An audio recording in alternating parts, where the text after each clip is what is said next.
Good morning, good afternoon, and welcome. I'm very pleased to be joined by Stefan Koller.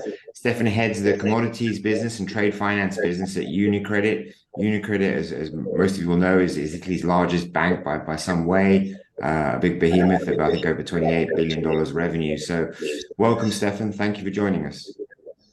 Thank you for giving me this opportunity talking to you, Adi. You're obviously a strategic partner at the World Hydrogen Week next week, and I guess the first question is around your involvement for hydrogen. I know you've been involved in transition finance and looking at financing for both biofuels and green steel and the hydrogen derivatives. So something you're very familiar with, but perhaps maybe you could give us an introduction into why are we talking to you today with regard to hydrogen.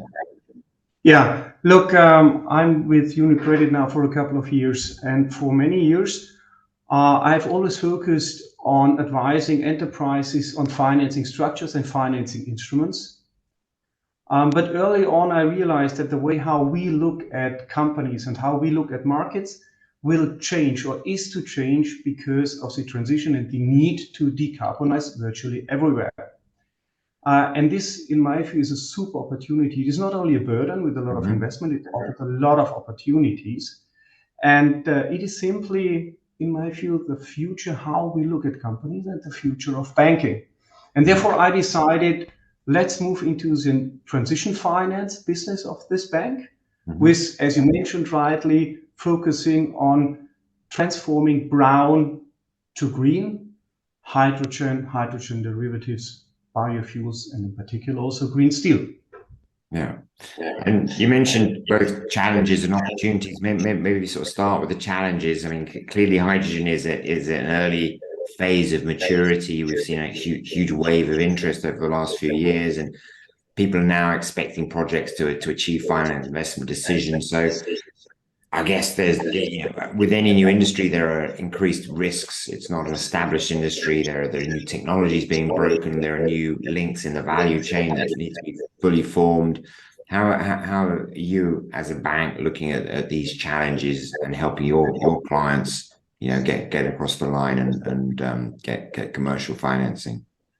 Yeah, very good question. Look, you rightly mentioned that for many projects, and I would say there are more than 900 large-scale projects globally, I would say roughly 5% have only achieved final investment decision, right? And there is a reason for it, and I would call it kind of a chicken and egg situation. Because when we talk to clients on the off-taker side, they tell us there is limited supply, there's a lack of infrastructure. And when at the same time we talk to the suppliers, they tell us there is limited demand and they're cautious in investing. So this chicken and egg problem needs to be solved somehow. And here the challenge is that, in particular in Europe, I would say that the regulatory environment is still really fragmented. You have a lot of countries supporting in a different way, not as straightforward as, for instance, in other parts of the globe. When you look in the US with the Inflation Reduction Act, so it is a challenge to cut this golden nut, I would say. And as a second key issue is, in the long term, we need to focus on green hydrogen, right?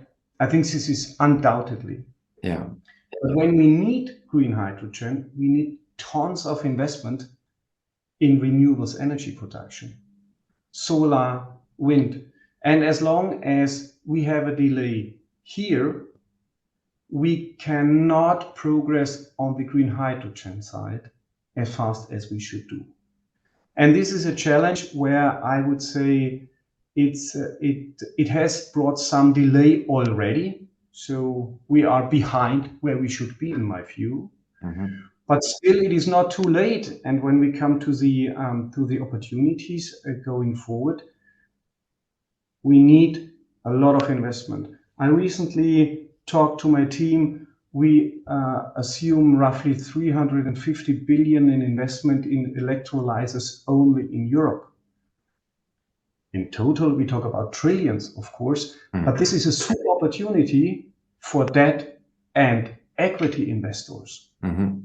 This potential is not only on, let's say, the production side, it is along the whole value chain where we need to focus on, from the upstream, i.e. production and equipment, to midstream, transportation, storage, to downstream when we come to the industrial application. And slowly there is progress. Look at the European Hydrogen Bank. It took some time, but ultimately it's taking off. I think as soon as end of November, I think it is around the 23rd of November, there might be then the first auction with a budget of 800 million. I would expect really a certain boost and more support to bring this industry forward and to give a bit more clarity to market participants. And we as a bank are market participants. So we need also clarity. Yeah. You mentioned obviously debt and equity finance, the sort of traditional, I guess, planks of infrastructure investment, and specifically obviously renewable projects.